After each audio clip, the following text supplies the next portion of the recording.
अब पोटेंशियोमीटर आपको नाम से ज़ाहिर हो रहा होगा कि इसका जो मेन फंक्शन है वो क्या है? पोटेंशियल मेजर करना। ठीक हो गया? तो जो पोटेंशियोमीटर आपको देखते ही लग रहा होगा ये किसी किस्म का मीटर होगा, इस पे कोई गेज होगा, ठीक है, जो कि हमें पोटेंशियल डिफरेंस की रीडिंग दे रहा होगा, जबकि ऐसा नहीं है।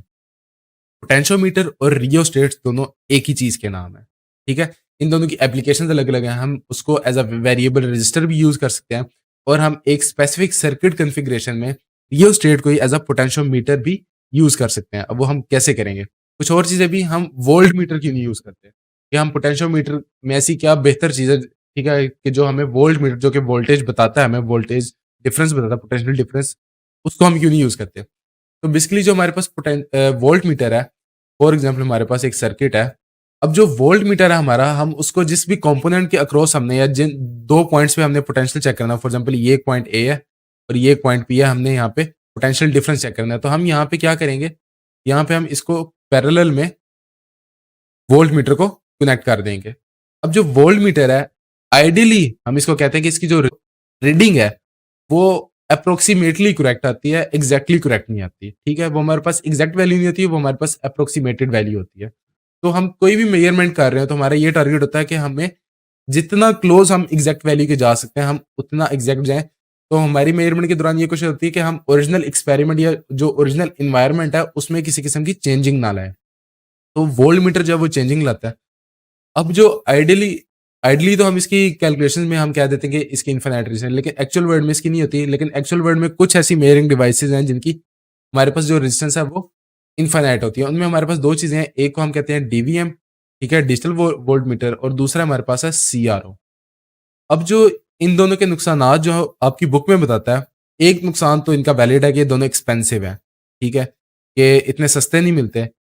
जो दूसरा नुकसान वो बताता है, वो कहता है कि डिफ़िकल्ट टू यूज़ है। तो डीवीएम के बारे में अगर मैं बताऊँ तो डीवीएम बिल्कुल भी डिफ़िकल्ट टू यूज़ नहीं है, सीआरओ अलबत्ता है, ठीक है? और सीआरओ का बेसिकली और भी बहुत से फंक्शन है। बेसिकली हमें ये एसी करंट्स के ग्राफ ड्रॉ करके देता है कि वो उनकी यानी कि साइनसॉइडल वेव है, तो वो किस तरह से चेंज हो रही है, उसका क्या बिहेवियर है। एनीवे, अब जो हमारा पोटेंशियोमीटर है वो बेसिकली हमें किसी किस्म की चेंजिंग भी नहीं लाता रीडिंग में, और हमें सस्ते में तकरीबन आपके पास जो रियोस्टेट है वो आपको 10 से 15 रुपए में मिल जाएगा, और तकरीबन 50 एक रुपए में आपका सेटअप हो जाएगा, ठीक है? उसके थ्रू आप पोटेंशियल डिफरेंस मेजर कर सकते हो जिस मर्ज़ी चीज़ का आपने करना है। हम यहाँ पे एग्ज़ाम्पल के तौर पे पोटेंशियल डिफरेंस जो है वो basically EMF of a cell measure करना चाहेंगे। तो इसको समझने से पहले ये बेसिकली आपके पास सीआर होती है वो कुछ इस तरह की दिखती है। अब पोटेंशियोमीटर के टॉपिक को समझने से पहले हमें पोटेंशियल डिवाइडर की एक चीज़ समझनी पड़ेगी। ये आपको रियोस्टेट के टॉपिक में भी वो इन डेप्थ समझाता है, मैं आपको यहाँ पे समझा रहा हूँ। अब पोटेंशियल डिवाइडर हमारे पास क्या होता है, वो भी आपको समझाता हूँ। मिसाल के तौर पे ये हमारे पास एक बैटरी है और ये कनेक्टेड है एक रजिस्टर से। आप रियोस्टेट देसी टाइप का भी बना सकते हो, ठीक है? या तो फॉर एग्ज़ाम्पल ये एक देसी टाइप का रियोस्टेट किस तरह से काम करता है, और जो एक बना बनाया रियोस्टेट होता है वो कैसे काम करता है। बेसिकली उसमें हमारे पास एक इस तरह से कॉइल होती है, ठीक है? ये 2 हमारे पास ए और बी जो है हमारे पास ये फिक्स्ड टर्मिनल्स होते हैं, और यहाँ पे एक मूविंग टर्मिनल होता है। इसके ऊपर नॉब होती है जिसकी मदद से हम इसको यहाँ पे भी ला सकते हैं और इसको हम यहाँ पे भी ला सकते हैं। तो अगर हम इन 2 टर्मिनल्स को यूज़ कर रहे हैं एज़ अ वेरिएबल रजिस्टर, तो हमारे पास अगर इस पोज़ीशन में है तो हमारे पास मिनिमम रेजिस्टेंस होगी 0, और अगर हम इसको इस पोज़ीशन में लेके जाते हैं, तो हमारे पास उस केस में जो मैक्सिमम रियोस्टेट की रेजिस्टेंस होगी वो हमारे पास होगी। अस्सलाम वालेकुम अरीब। अच्छा, अब हम पोटेंशियल डिवाइडर के तौर पे रियोस्टेट को किस तरह से यूज़ करेंगे, यहाँ पे उसने एक देसी रियोस्टेट यूज़ किया। बेसिकली वो आपकी बुक में कहता है कि ये एक वायर है जिसकी हमें डायमेंशन यानी कि उसका हमें क्रॉस सेक्शनल एरिया पता है और उसकी हमें लेंथ पता है, टोटल लेंथ क्या है, आर हमें पता है। अब यहाँ पे हमारे पास ये 2 इसकी फिक्स्ड टर्मिनल्स हैं, और जो ये टर्मिनल है ये हमारे पास एक मूविंग टर्मिनल जिसे हम सी कह रहे हैं। अब rheostat as a potential divider कैसे काम करता है? मकसद क्या है? मिसाल के तौर पे ये हमें जो पोटेंशियल दे रहा है, ये हमें 12 वोल्ट का पोटेंशियल दे रहा है। लेकिन हम चाहते हैं कि हम कोई कंपोनेंट इस सेल से चलाना चाहते हैं जो कि 2 वोल्ट या 4 वोल्ट का पोटेंशियल माँगता है। तो क्योंकि बैटरी हमारे पास एक कांस्टेंट पोटेंशियल सोर्स होती है, ठीक है, वोल्टेज सोर्स होती है, तो हम उससे 12 के अलावा जो है पोटेंशियल नहीं ले सकते। लेकिन हम रियोस्टेट को यूज़ करके वो कर सकते हैं। वो हम कैसे करेंगे? मिसाल के तौर पे अगर हम रियोस्टेट का जो हमारे पास टर्मिनल है, मूविंग टर्मिनल, उसे up close to A move कर दें और यहाँ पे हमारे पास फॉर एग्जांपल हम जो पोटेंशियल डिफरेंस है उसको मेजर कर रहे हैं फिलहाल, ठीक है, विद डेवीएम या कोई भी चीज, ठीक है। अगर हम इसको क्लोज टू ए ले जाएं तो हमारे पास, और इसे हम यहाँ पे भी ले जा, ये दो हमारे पास एक्सट्रीम पॉइंट्स हैं, ए और बी। तो अगर तो हम इसको उठा के यहाँ पे ले जाएं तो हम इस पॉइंट के और इस पॉइंट में जो पोटेंशियल डिफरेंस जिसे हम वी ए सी कह रहे हैं, अगर हम वो मेजर करें तो वो हमें क्या वैल्यू देगा? बेसिकली ये दोनों पॉइंट्स एक ही पॉइंट है, ठीक है। ये पॉइंट यहाँ से लेके यहाँ तक भी कोई रेजिस्टेंस नहीं है, यहाँ से लेके यहाँ तक भी कोई रेजिस्टेंस नहीं है। हम एज्यूम करें कि जो लाइन है इसकी जो रेजिस्टेंस है वो जीरो है। तो खैर ये दोनों एक ही पॉइंट से कनेक्टेड है, तो हमारे पास जो पोटेंशियल डिफरेंस आएगा वो हमारे पास क्या आएगा? जीरो। और अगर हम इसे एक्सट्रीम एंड पे ले जाएं, ठीक है, यहाँ तक, तो अगर हम यहाँ पे देखें और इस पॉइंट की और इस पॉइंट का हम पोटेंशियल डिफरेंस मेजर करना चाहें तो वो हमें क्या मिलेगा? वो हमें basically potential supplied by the battery के इक्वल मिलेगा, जो कि फॉर एग्जांपल अगर हमने 12 लिया तो हमारे पास 12 आएगा। तो इस पूरे में हम जिस तरह मूव करते जाएंगे हमारे पास 0 से लेके जो 12 है वहां तक की हमें पोटेंशियल डिफरेंसेस इन 2 पॉइंट्स में मिलते जाएंगे। फॉर एग्जांपल अगर हम मिड में आते हैं तो हमारे पास जो पोटेंशियल डिफरेंस हमें मिलेगा वो हमें क्या मिलेगा? वो हमें 6 मिलेगा। तो हमारे पास जो पोटेंशियल चेंज है वो हमारे पास लीनियरली चेंज हो रहा है। तो बेसिकली हम पोटेंशियल डिवाइडर एक ऐसा सर्किट है या एक ऐसी कॉन्फ़िगरेशन है जिसकी मदद से हम अपनी मर्जी का पोटेंशियल ले सकते हैं। अब हम इससे हम ईएमएफ ऑफ अ सेल कैसे मेजर करेंगे?